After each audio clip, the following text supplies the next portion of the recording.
Lexi, thank you so much for joining SheLeads today. I am so excited to have you as a guest and just hear your story and share with others. So thank you for being on the show. Thank you, Carly. Happy to be here. Of course. So Lexi, you are the Chief Operating Officer at Gusto. And what Gusto is, it creates an integrated all-in-one platform for small to medium-sized businesses to manage their HR, payroll, and benefits. And even prior to Gusto, you worked at Google as a VP of programmatic sales and strategy globally. And even prior to that, you have experience at American Express in sales, marketing, and operations. So you've also been coined as one of the most powerful tech executives in Silicon Valley and the most influential woman in Bay Area business. So you can imagine I'm very excited to have you on the show. So Lexi, take me back now to a 22-year-old like myself, when you were just graduating from UVA, what did you have in mind for where you wanted to kind of take your career, and what did you know what you wanted to be, or kind of how were you navigating this career path? Yeah, thank you, Carly. As I told you before we started, it's an honor in both ways since we love Carly and Stanford women's soccer especially. So thanks for having me. So 22, graduating from UVA, I would never in a million years have imagined that I was going to have a business career. So let's start there. And I was not nearly as planful as I think you might be being, and just networking and talking to a lot of people about their careers. I had graduated with a focus on Latin American history, and I knew I ingrained early on, make a difference in the world if you're able to do that. And I loved Latin America, and I got an opportunity just, to be honest, kind of randomly to work for a female filmmaker as her assistant producer. And I made a connection with her on a personal level. And I would say my title would be assistant producer, but I actually was just kind of her bag person, did what she needed. But got to work on a film about adolescent prostitutes living in Nicaragua. And my main advice to anybody who is graduating school is it is such a journey. So don't try to plan for too much, because experiences, especially early on, will lead you to where you're meant to be in the universe. And for me, that path has been filming those young girls was not something that I felt like I could do. I think storytelling is an incredible, powerful way to make change, but I really wanted to change the outcome of where they were going to end up in life.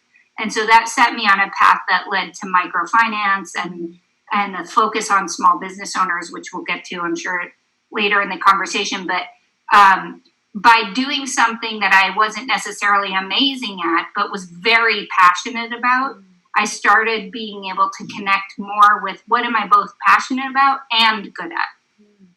Yeah, that's great. And I think that's so valuable advice to kind of look at this where your experiences will teach you a lot. And it's not where you have to plan for what you want to be in 10 years, but it's rather what's right there for you now that you can take and learn from. Because I think everything you'll learn from. So I think that's really true. So now kind of going into tech and everything, how was that transition how was that transition for you? And did you have mentors guiding you and telling you this could be a great path for you to take? Or how did you know which is, okay, this is my intersection of passion and what I'm good at? Yeah, I mean, I think that if I were to articulate my life as a book and its chapters, there was this whole, right after college, navigating with my heart. What was I passionate about? Okay, women and girls, and how could I make a difference in their lives? I tried filmmaking. I tried a stint in the Manhattan District Attorney's Sex Crimes Unit because I thought there was going to be potentially law was where I wanted to be. And then I ended up in microfinance, giving loans to people living in poverty to start their own businesses. All the through line of how and when can you have impact on changing the poverty cycle. I had a mentor, and mentor, I have a funny relationship with that word insofar as I had the CEO of this nonprofit called Acción who probably does not remember my name or even having had this conversation. So advice comes in small packages and in unexpected ways. But he had seen some of my work and he had said, you're obviously really, you have a lot of passion and you have a lot of ability to connect with people who are difficult to connect with. You should marry that with hard skills. And I didn't know what that was, but he then elaborated and ended up being go to business school or go into the private sector and get more of a language of how to influence. So learn marketing, learn finance, learn a little bit more about leadership as an organizational behavioral model. Because Lexi, whether you want to stay in nonprofit or you want to do something else, you're ultimately going to have to figure out how you make requests and then how do you marshal resources, money, people in order to drive that impact. So up until that point, as I mentioned at the beginning of the call, business school business was just not on my reflection. It wasn't something that I had considered doing. But I ended up at Harvard. They have this incredible program for public-private partnerships that was really interesting to me. And to not go too long on one question, I would say that I loved it. I just said, oh my gosh, I mean, there's this whole way to speak and to have impact that I didn't understand. But the nonprofit background was actually really, really important because I was used to how do you do things with a lot less resources than you ever have if you go to the private sector. But I went to American Express because I felt like I wanted to try what I had learned in business school by being in business, and did a rotational program, not unlike the one it sounds like you might be going into, which was, for talented folks coming out of business school who were going to spend 2 years doing a bit of investing and business development, and then you rolled out into one of the American Express business units. So I rolled out into the business unit that ended up being open from American Express, the small business division of American Express. And there I found, again, I'm in the small business sector and I'm seeing how finance impacts people's ability in the small business sense to fund their dreams. I ended up doing a lot of marketing and operations at Amex, and I was seeing we were advertising to find small business owners on this little website called Google. We were just increasingly spending a lot more money in Google and in AdWords, which is crazy. You laugh because, of course, now everybody advertises using Google and AdWords, but at that time, it was print, radio, and television. That's how you let people know that your product existed. And I became really fascinated about this company and then ended up having a friend who was working in the small business division, which Sheryl Sandberg was running at the time. And the company was growing, not unlike Gusto, where I am now, very quickly, faster than they could hire for. And so lucky for me that they needed people who knew how to lead teams and didn't know a lick about tech, because I really did not. I could barely use Gmail at the time. And I would say this is where, if I had gone to business school and done the American Express thing because I needed to train my brain to learn something that didn't necessarily light up my heart, Google and now Gusto have been the place where I was able to integrate what I felt like, okay, I love leading teams. I love creating a vision. I love rallying a bunch of resources and moving towards that end goal, again, sort of like sports. And I loved organizing the world's information and keeping it accessible.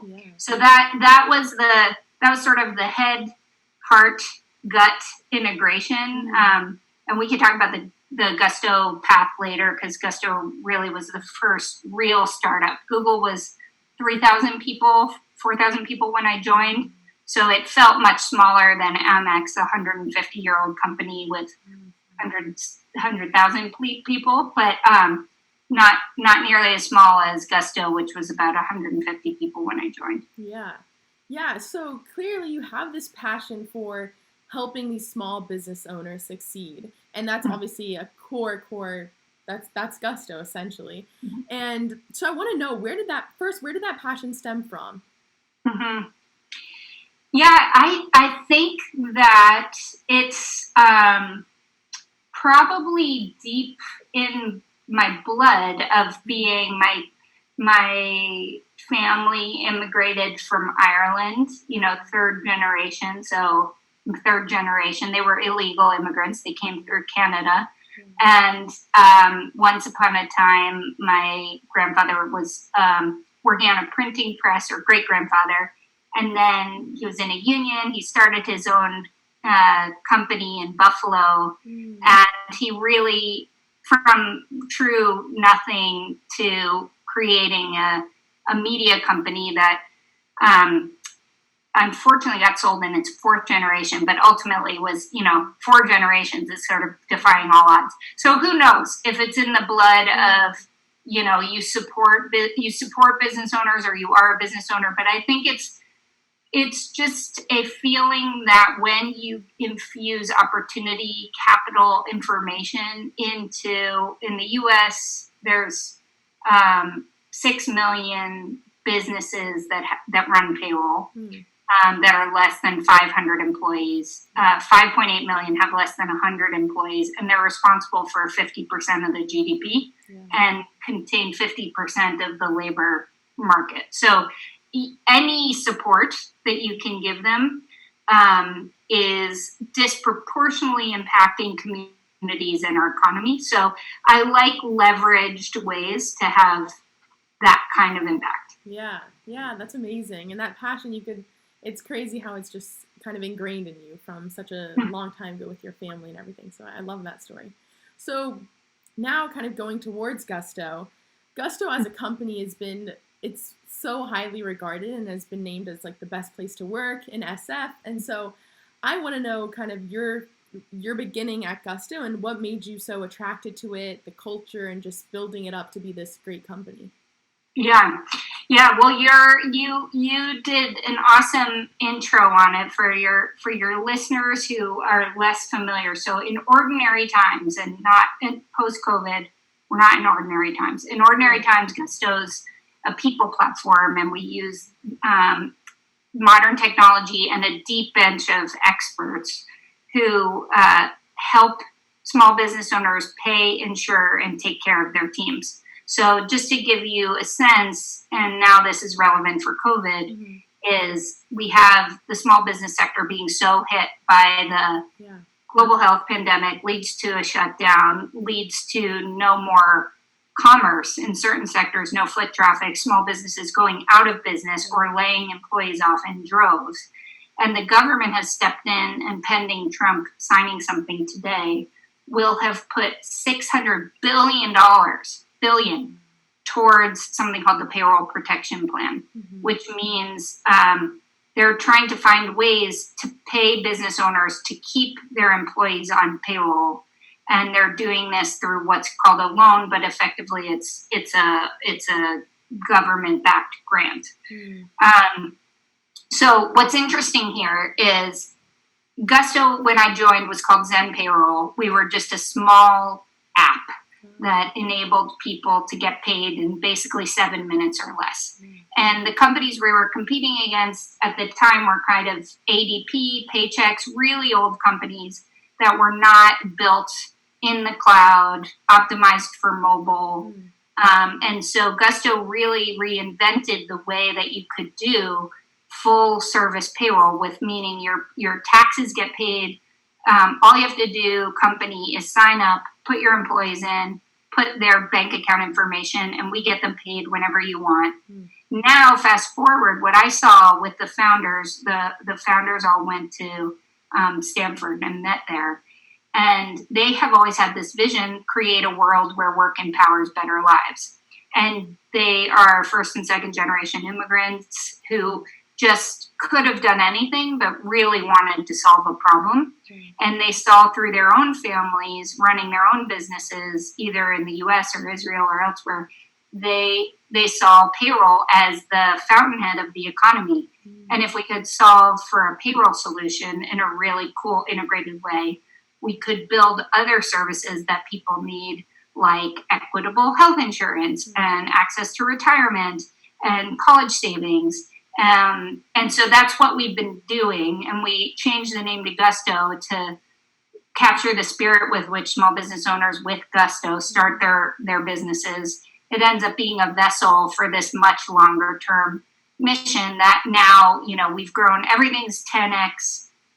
Pre-COVID was 10 or more X, and now, we have to work hard to help our sector so that they can stay on Gusto. But I just felt like there was really deep connection with the founders on a values and mission level.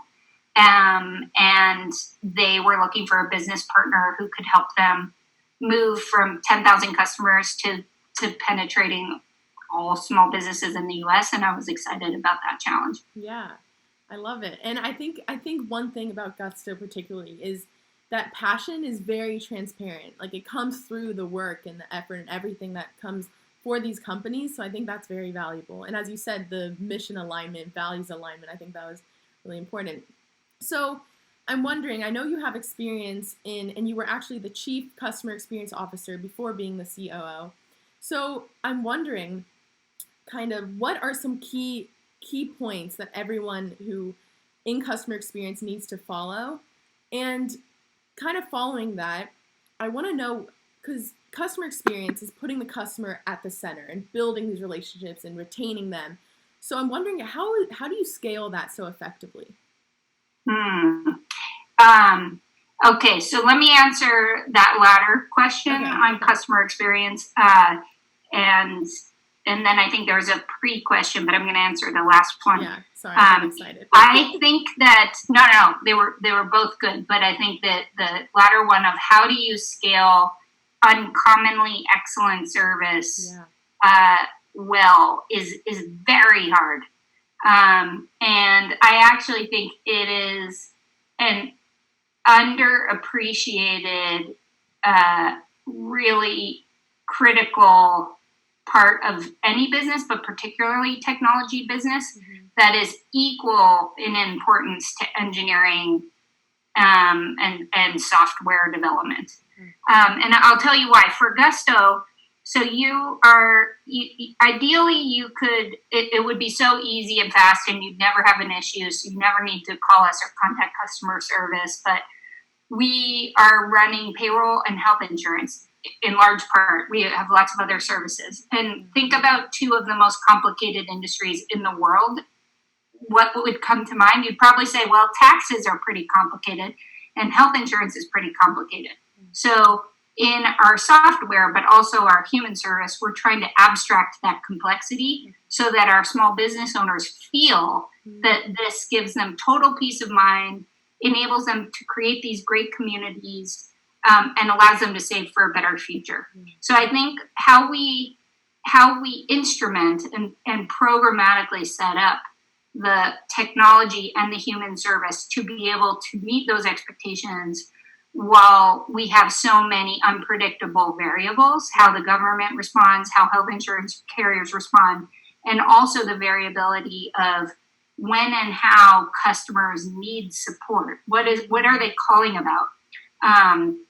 When do they call, and how do they contact us? So I would describe in a nutshell, there's another Harvard GSB grad named Enoch Shee, who's now running customer experience and is brilliant on this. He could be another guest for you to think about. But effectively, you need to decide, one, is customer service really core to who you are? For us, Gusto, from the beginning, has had this as part of our mission. It's not a nice to have, it is a must have. Yeah. And it's not only for altruistic purposes. Saying you're good to customers is a nice talking point, but if we're growing in the small business sector, we need to drive growth cost effectively. And so if you, Carly, use this for a business you start and have a great experience and you recommend it to 4 friends, and I'm not advertising to find those 4 friends. That is a much more effective way to drive viral organic growth. Or it's virality rather than a network effect. But so this has been core for multiple reasons. And I'd say then the quick and dirty is you have to define what jobs need to be done in order to provide the service you've articulated you want to provide. And when I say jobs to be done, it means on a discrete level. So to be a broker of health insurance, there's 96 things that need to be done. Mm-hmm. How much of that is then, second part is, how are you going to get those jobs done? Is your technology going to do it, or are humans going to do it? For anything that humans are going to do, third part is fit for purpose talent strategy. Mm-hmm. So who do I need to hire? Where are they? And how do I set those people up for success in order to complete those jobs? And that, I think, is really fun because, you know, for technology companies, we have neuroscientists from great colleges working on different parts of our customer service operation. And why is that interesting? Well, you get the experience of talking to customers and health insurance carriers every day. Mm-hmm. So right now, our customer experience reps are talking to 15 small businesses a day. They're obviously hearing some pretty nightmare stories about what these customers are going through. But in addition to supporting those folks, their feedback goes into our product development roadmap, and then we instrument and develop our product based in part on what they're finding in their service. Yeah. So just like Google circa 2007 and Gusto circa now, we have lots of, ineffective and inefficient processes, but by hiring really smart and agile thinkers who we hire for empathy, energy, and intellect, we're able to utilize all their amazing brain power, not just to service the customer, but to make the technology and service experience better. Yeah, that's great. I think it's so important, and just like putting the customer as the center, I think that's definitely telling of the company and the culture. So speaking of culture and kind of being a COO, I'm interested what your role entails and what are some 3 attributes that every successful CEO like yourself should have? So CEOs, they're always different. There's no one job description. At Gusto, it practically entails I empower our marketing, sales, customer experience, business technology, and a strategy team. So this is, it's all business-facing teams. I don't empower our technology teams, products and engineers, our people team, which does all of our HR services or finance. And what we collectively, my team and I, are responsible for are how do we drive cost-effective growth, extraordinary service that does scale as we want it to, and how do we create and maintain a values-based community that has really high standards but a deep respect for people from a variety of backgrounds, because we're a big believer that difference creates greatness, and we want to embody that always. So that's, those are the things that we collectively are responsible for, that I hold myself responsible for. That's on my report card, let's say.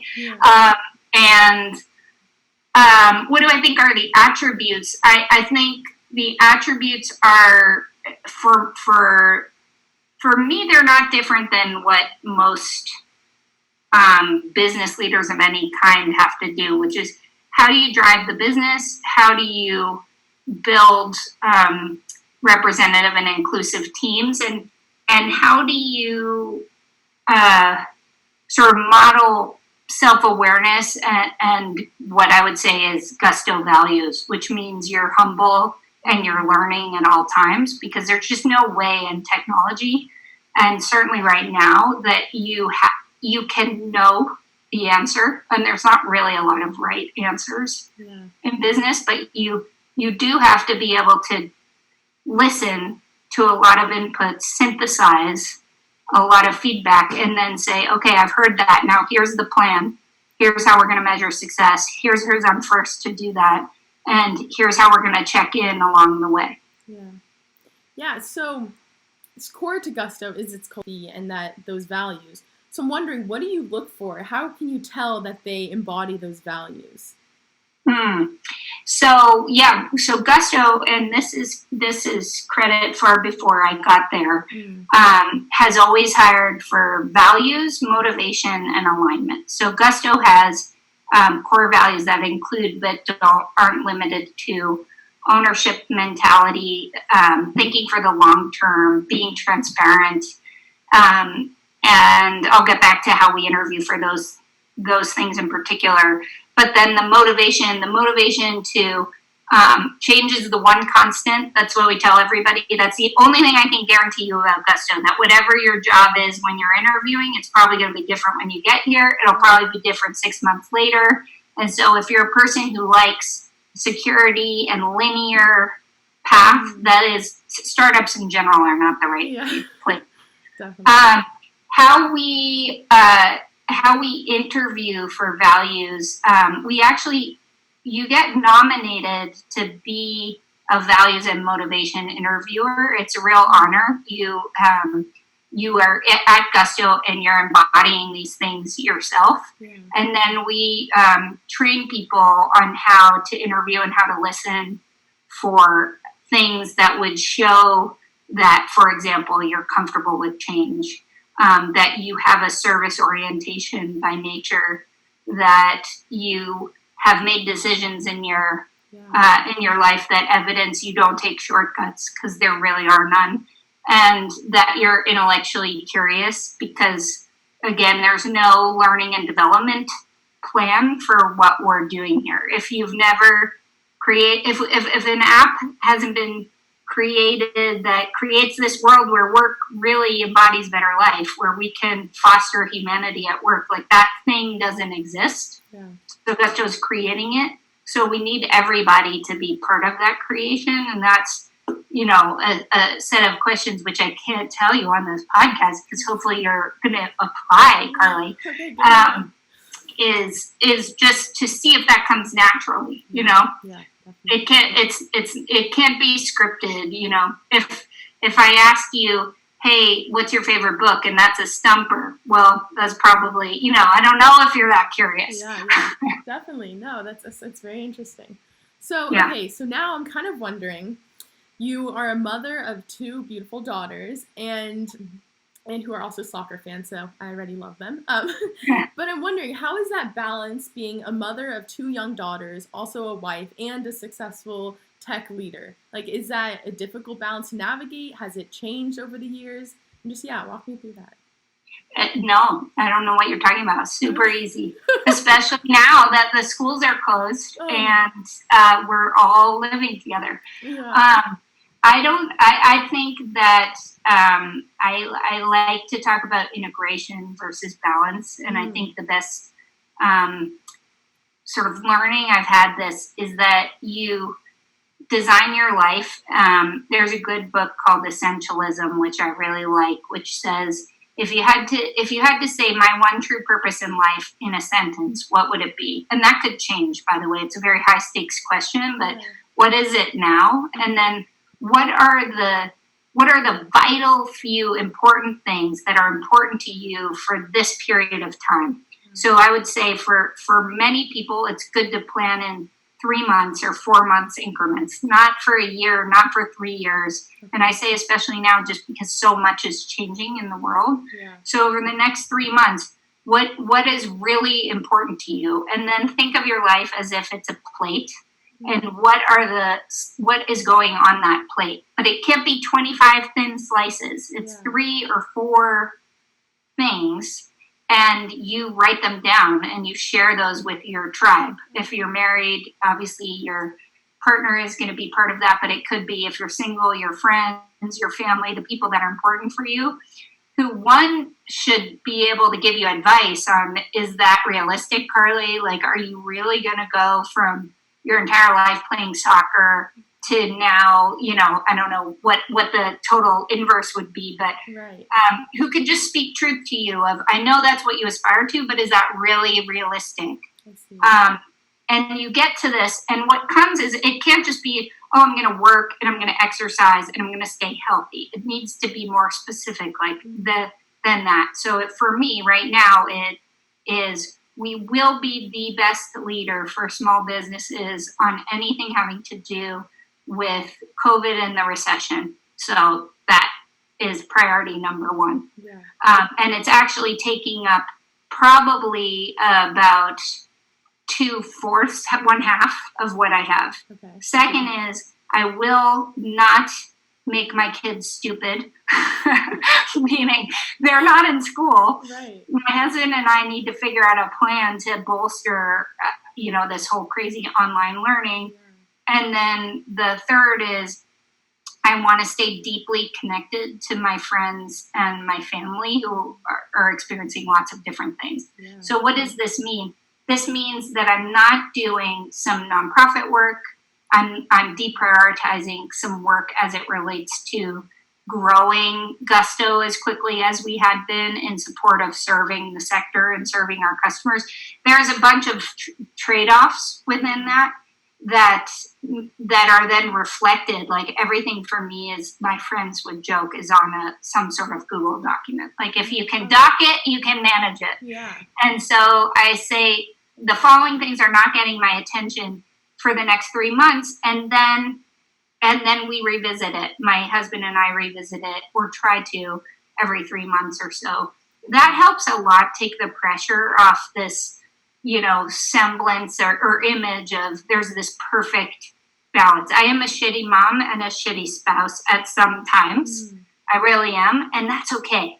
Like, that's okay, because the kids are going to be just fine. They have a lot of people who love them, and they know at the core, I love them. But if I'm working, for 12 hours a day during an economic crisis and global pandemic, they also get that, So, and I think sometimes we underestimate what kids and friends and family understand if you let them in on what you're facing, and you just say, you know what, I know I'm not the best sister right now, or daughter, or friend, because I'm really gunning it for this particular goal. And I want you to know I love you, and I don't want you to stop talking to me. And people get that. It's just when we have this ideal of ourselves that we have to be perfect. It has to be all so tight and fixed. And it's just way messier than that. Yeah, no, I love that. I think I'm gonna use that. I'm gonna make my plate today and see what I'm prioritizing. But I think that's a really valuable lesson to learn, and just like moving forward in your career and in life. So I'm just curious, before we go on to the fun questions, I am curious, is this something that you do write down on Google Docs and you like kind of revisit yourself, or is it something you kind of have in your head and you just know, or how do you visualize it? Yes, I write it down. I will pull it up for you so you can I'll tell you exactly what it says. And this, I had a coach who helped with this, who suggested it. So it's called the Reese Simplicity and Budget meeting document. Budget. Yeah, Reese Family Meeting. Simplify and Budget. That's what it's called. So we have a family meeting, Corby and I. We try to do it every 3 months. We try to do it as a day date after we exercise. Because if you try to talk about this stuff at night, you usually get in a fight about it, which is not good, and you're just too tired. Yeah. And so in that, we have this set of questions, which is, in this season, what are we emphasizing? So my husband says, what does he feel passionate about? If he could do one thing in the next set of time, what would he do? And what is the most important thing we should be doing as a family with our time and resources now? So he answers those questions. I answer those questions. Based on that, the second category is, in this season, what are we de-emphasizing? So to get all of that done, what is not getting done? And I'll give you a good practical example of this, but just to finish the section since you're writing it down. And then we give each other feedback, like what's working right now for you, and then what needs attention.